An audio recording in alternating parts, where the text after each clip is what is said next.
Hello. Now our today topic is that is gravitation for class 11th, which is chapter number 8 for the NCERT book. And our the next topic that is we are doing today, that is Kepler's law. Kepler law for planetary motion. Kepler law for planetary motion.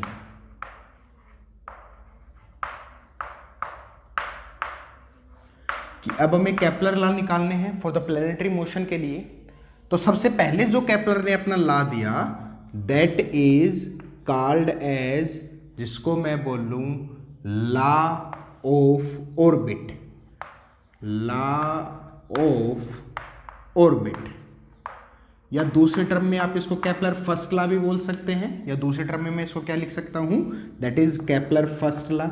ये Kepler का first law था, ठीक है, जिसको नाम दिया गया क्या, लॉ ऑफ ऑर्बिट। अब लॉ ऑफ ऑर्बिट क्या कहता है भाई, लॉ ऑफ ऑर्बिट के अकॉर्डिंग में उसने बताया कि every planet in the universe, कि यूनिवर्स में जितने भी प्लेनेट है ऑल रिवॉल्व्स अराउंड द सन, वो हमेशा सन के मतलब इलिप्टिकल पाथ में रिवॉल्व्स करेंगे। दैट मीन्स क्या पता लगाया, यहां से बताया कि जो सन है वो एक जगह सिचुएट रहेगा। दैट मीन्स तो लॉ ऑफ ऑर्बिट को क्या लिख सकता हूं that every planet in the universe,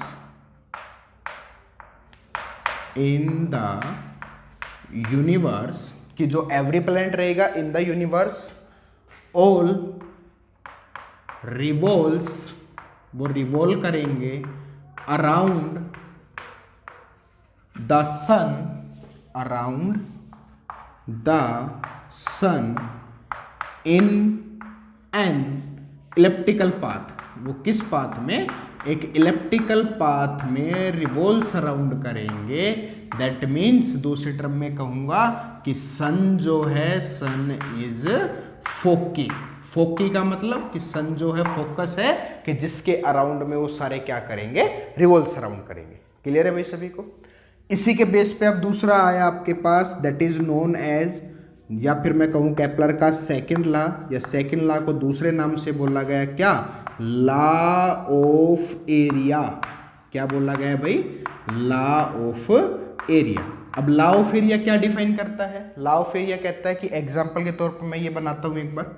suppose this is our elliptical path of the earth, कि ये अपना जो सन है, जो ये यहाँ पे सन है आपके पास इस तरीके से, ये सन है भाई, ये अर्थ रिवॉल्व्स करेगी इस राउंड में।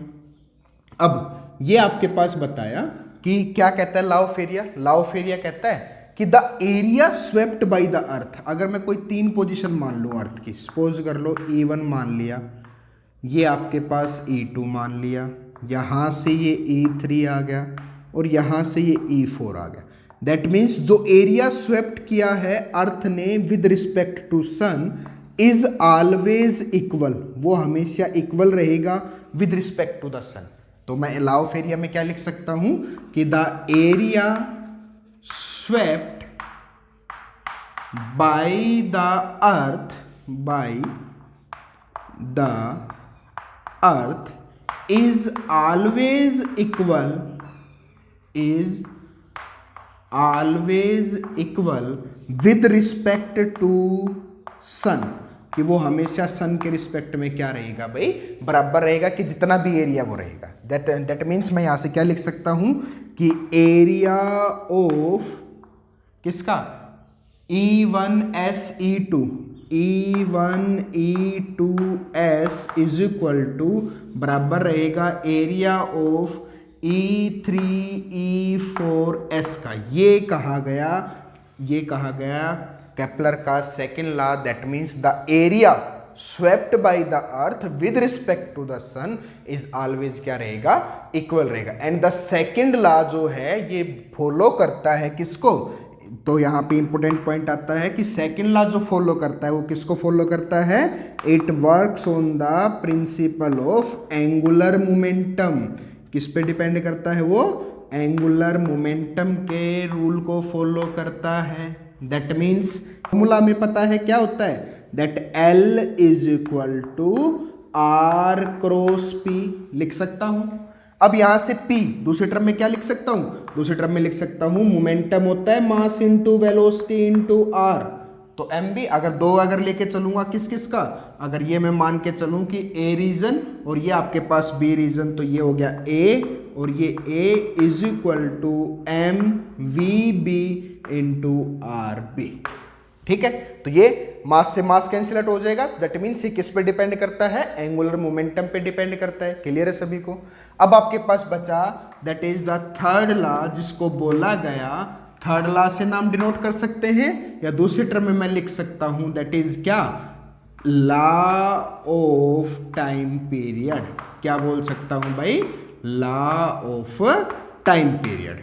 अब लॉ ऑफ टाइम पीरियड क्या कहलाता है, या लॉ ऑफ पीरियड जिसको बोला गया, तो लॉ ऑफ पीरियड्स के अकॉर्डिंग में अगर मैं एक चीज और बताऊं आपको कि ये अगर A मान लिया, ये P मान लिया, तो दैट मीन्स ये अगर डिस्टेंस कैपिटल R कर दूं, ये आपके पास सेमी मेजर एक्सिस हो गया।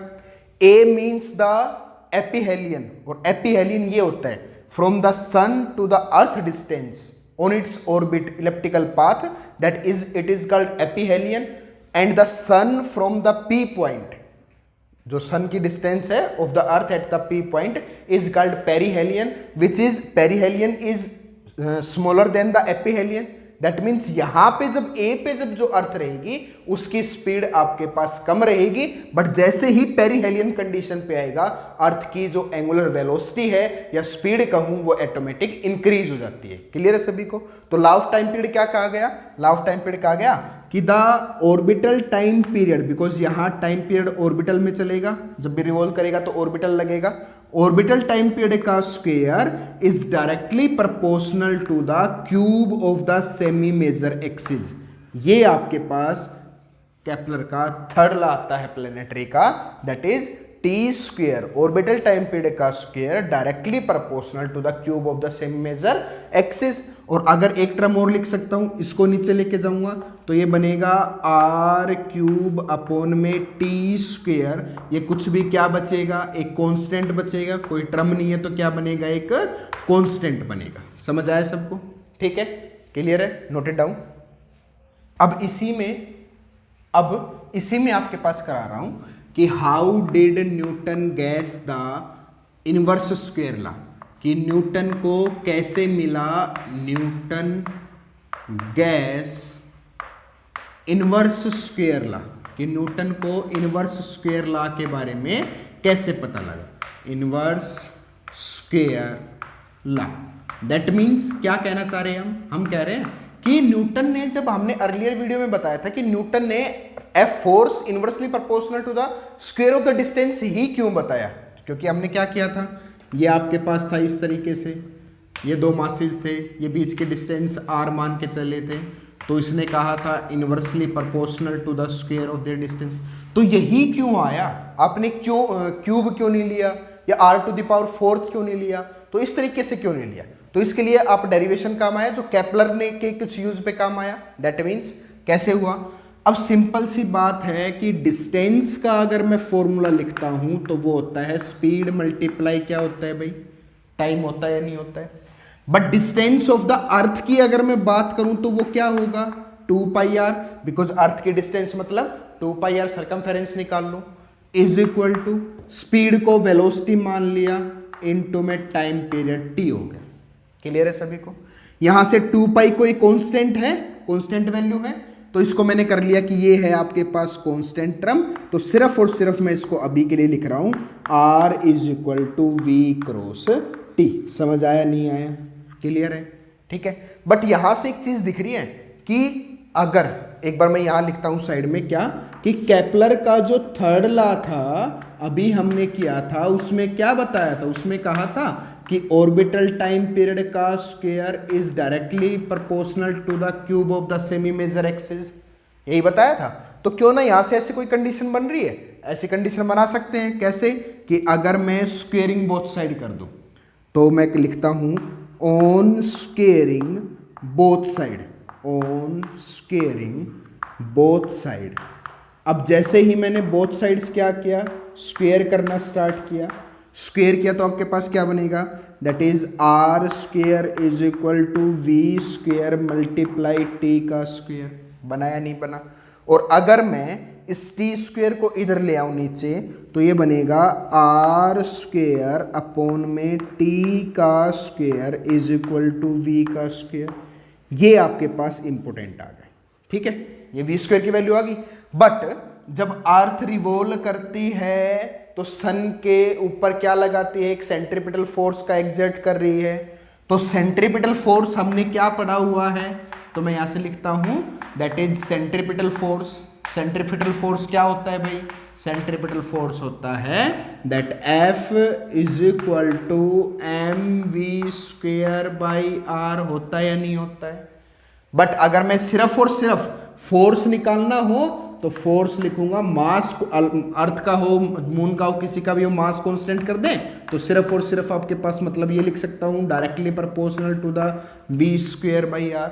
But V square by R, V square की वैल्यू तो आपके पास क्या है, R square by T square. तो मैं यहां से क्या कर लूं, that F directly proportional, V square की वैल्यू है R square by T square, R square by T का स्क्वेयर इंटू आर। अब बट फॉर्मूला देखता हूं, यहां से थोड़ा सा इसको और सोल्व करता हूं, तो अगर इसको नीचे लेके जाऊंगा तो ये बनेगा आर क्यूब अपॉन में T square is any constant. बनेगा या नहीं बनेगा? तो क्यों ना यहां से इसको क्यूब बना दिया जाए, तो मल्टीप्लाई बाई आर और डिवाइड बाई आर, मतलब मल्टीप्लाई बाई आर कर दूं और डिवाइड बाई आर कर देते हैं, तो आपके पास क्या बनेगा, दैट एफ डायरेक्टली प्रोपोर्शनल। ठीक है, तो एफ डायरेक्टली प्रोपोर्शनल क्या बनेगा, तो मल्टीप्लाई बाई आर और डिवाइड बाई आर करूंगा तो ये बनेगा आर क्यूब अपॉन में टी का स्क्वेयर इंटू में आर इंटू आर करूंगा तो क्या बनेगा, R square.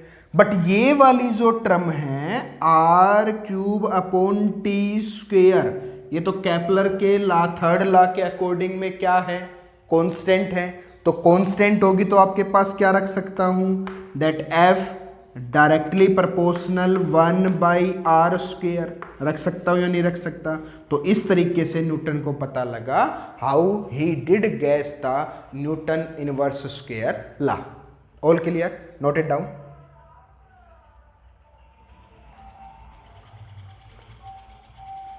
Okay, if you have any query about this video or this topic, then you can comment us in the comment section. Thank you for watching us. Also like and subscribe the video. Thank you.